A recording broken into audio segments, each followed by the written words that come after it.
Welcome to the sixth episode of Project Bonapartist, a multi-episode unrealistic scenario where Napoleon manages to win the Napoleonic Wars. Last episode, we saw how the nations of France, England, Italy, Iberia, Hungary, and the Confederation of the Rhine unite under one single monarch, Joseph II, Emperor of the Franks. Wait a minute, Joseph II? That's right, after scrolling through Wikipedia, I've discovered that the eldest son of Charles and Sinead isn't actually Lucien Bonaparte. It's actually this random guy named Joseph Lucien Bonaparte. And he would actually rule Francia from 1857 all the way until his death in 1865. Then Lucien would rule Francia from 1865 all the way until his death in 1895. So, sorry for that. But anyways, I highly recommend you go check out that episode along with the rest of the series on the top right here if you want to see how we got to this point. But if you already did all that though, in this episode we'll see how an alternate American Civil War would break out in this alternate Napoleonic timeline. So without wasting any of your guys' time, let's get into the episode. But to understand how we got to this point in American history, we need to go back to the 1850s. At this point, America has been dominated by two political parties, the Whigs, which favored industrialism, and the Democrats, which favored agrarianism. Because of both of their stances, this made both parties popular all over the United States, even Canada. But ever since the issue of slavery has become more relevant to the public, the North and South has become extremely divided from one another. And because of this North-South division, both political parties would begin to factionalize into abolitionist factions and pro-slavery factions. The Northern Whigs were very abolitionist, the Northern Democrats were somewhat abolitionist, the Southern Whigs were somewhat pro-slavery, and the Southern Democrats were very pro-slavery. Later in 1854, the Northern Whigs will become the Republicans, and later in 1860, the Southern Whigs will become the Constitutionalists. Also in 1860, the Southern Democrats will become the Southern Democrats, and the Northern Democrats will become the Northern Democrats. Yeah, very creative, guys. Also in 1860, a random guy named Abraham Lincoln would run as the Republican candidate for the 1860 election. You guys have probably never heard of him before. This pissed off many Democrats and especially Southerners because they thought that since Abraham Lincoln was running for the Republican Party, a very abolitionist party, he's gonna take away all of our slaves. Oh no! But that's not exactly true. He just wanted to stop slavery from expanding to the rest of the United States, not completely end it. But the Southerners plugged their ears and chose their candidates for the 1860 election. The Northern Democrats chose Stephen Douglas, the Constitutionalists chose John Bell, and the Southern Democrats chose John Breckinridge. But these three weren't popular enough to defeat Abraham Lincoln, which obviously pissed off many Democrats and Southerners. These Southerners would eventually secede from the United States to create the Confederate States of America. Missouri, Kentucky, Maryland, and Delaware would also join the Confederacy in order to not feel left out. Due to slavery's very important role in the New Mexico Territory, Southern California, Baja California, and the Caribbean, all of these listed territories would join the Confederacy, making the Confederacy have a Pacific coastline.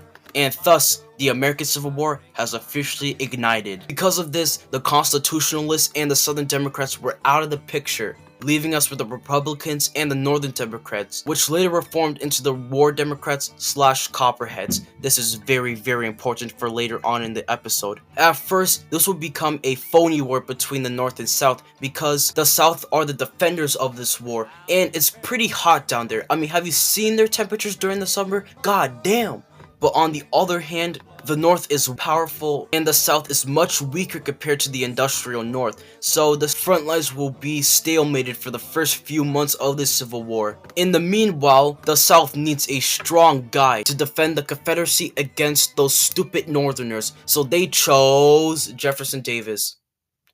The front lines will barely change other than a few pushes here and there, but nothing crazy will happen. That is until in December 8th, 1861, Francia would invade Mexico. Why, you may ask, and how is this related to the episode? Well, it all started back in 1857 when the election happened between the Mexican liberals led by Benito Juarez, I hope I pronounced that right, and the Mexican conservatives led by Felix Maria Zuluaga, I hope I pronounced that right. The liberals won this election, which obviously pissed off the conservatives. leading to a civil war in Mexico from 1857 all the way until 1861. Due to American support, the Mexican liberals have won this civil war. Later in the same year in 1861, Francia has invaded Mexico.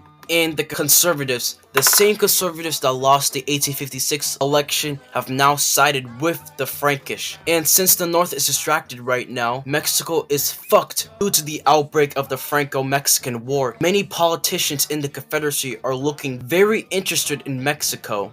But after many negotiations between Francia and the Confederates, the sparsely populated northern territories of Mexico will be handed to the Confederates in exchange for them remaining neutral in this war. This is because Francia doesn't want to get into direct conflict with the United States of America, and some politicians in the Confederacy don't want a two-front war. Later in 1862, the South has finally broken through northern defenses, with the Confederacy pushing into many sparsely western territories of the North, and the Confederates heading towards Gettysburg, Pennsylvania. Well, first, if you're enjoying the episode so far, make sure you hit that subscribe button. Here's a list of some videos that I'll make in the near future, so if you want to see them, hit that subscribe button. I also opened a Spotify podcast, so if you want to see re-uploaded content from both of my two channels that are uncensored, by the way, make sure you guys go follow me on my Spotify. Anyways, back to the episode. Due to the inclusion of Maryland and Delaware into the Confederacy, the Confederates will eventually invade Gettysburg sometime in late 1862. Meanwhile, in the Midwest, since Washington, D.C. is under the control of the Confederates right now, Lincoln and his government fled to Toronto in what's modern-day Canada, because Toronto is basically protected by the Great Lakes. But due to the inclusion of Kentucky and Missouri into the Confederacy, and the southern parts of Iowa, Illinois, Indiana, and Ohio showing some support to the Confederacy, Toronto is being threatened right now. In Gettysburg, many generals in the North are very cautious on what to do. Some are hesitant to go straight towards the South, and in the South, due to the South having less cautious generals, they would eventually capture the city of Gettysburg, securing Frankish support, indirectly of course. This will heavily decrease morale in the North, and many people would demand that Lincoln would resign from office. Meanwhile, in the Confederacy, however, morale is higher than a guy on crack, and due to low northern morale, the southern parts of Iowa, Ohio, Illinois, and Indiana would rebel against the United States government, siding with the Confederacy. But said Confederate supporters in these territories are a vocal minority though. So Illinois, Indiana, Ohio, and Iowa will be recaptured by the Union. Due to the Confederate successes in Gettysburg, they would push into Philadelphia. The South would try again in the Midwest, but this time only focusing on Ohio because it's closer to Toronto compared to the other three states. And due to some people in southern Ohio having some sympathy towards the Confederates, half of Ohio would be captured by the Confederacy. Meanwhile, in Philadelphia, the city is under siege by the Confederates right now. Once the capital of the United States is now a battlefield between the Southerners and the Northerners. Due to the North having many cautious and incompetent generals, around 50 to 60% of Philadelphia will be under the control of the Confederates by the end of 1862. And later in mid-1863, the Southerners would fully capture Philadelphia. Lincoln, in order to hopefully win the 1864 election, would sue for peace, thus allowing the South to win the American Civil War. In the peace terms, possibly arbitrated by the Frankish Empire, the Confederacy's 15 states, including Missouri, Kentucky, Delaware, and Maryland, would no longer be a part of the United States. The Union will be forced to hand over the Caribbean, the New Mexico Territory, the Indian Territory, Southern California, Baja California to the Confederates. This peace treaty right here would make Abraham Lincoln insanely unpopular, with history regarding him as the worst president of all time due to him losing the South, and Lincoln will be forced to resign. His Vice President Hannibal Hamlin will become the 17th President of the United States. This would make the North politically unstable due to this sudden change in the government. Later in 1864, the presidential election happens, and here is our four candidates. Hannibal Hamlin of the Republican Party, or what's left of it, which would advocate for a slow reconciliation with the South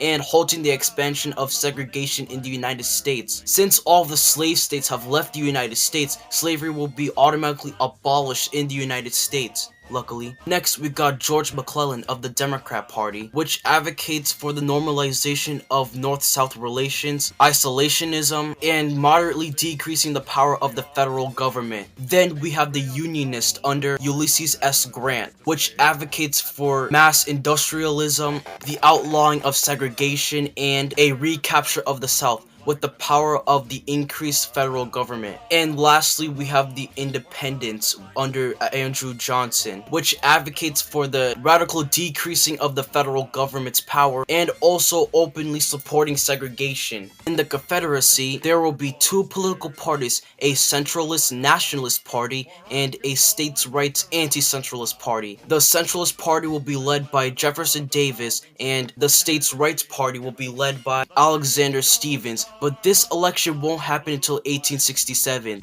The international reactions to a Confederate victory would be very mixed in this Napoleonic timeline. Many nations such as Sweden and Russia would be displeased by the outcome, with these nations heavily aligning themselves to the United States. On the other hand, Francia would be pleased with this victory, not because they love slavery, but the only reason why Francia supported the Confederates in the first place is because they saw them as a useful distraction in order to install a puppet government in Mexico and the rest of Central America, with the states of Guatemala, Honduras, Nicaragua, and El Salvador breaking off from the Mexican Empire, becoming Frankish puppet states. In the north, after a few months of debating and campaigning, no political party would receive enough votes to become the president, so the decision will be up to Congress. The representatives will likely choose Hannibal to become the president, and the Senate would largely choose George McClellan to be the vice president.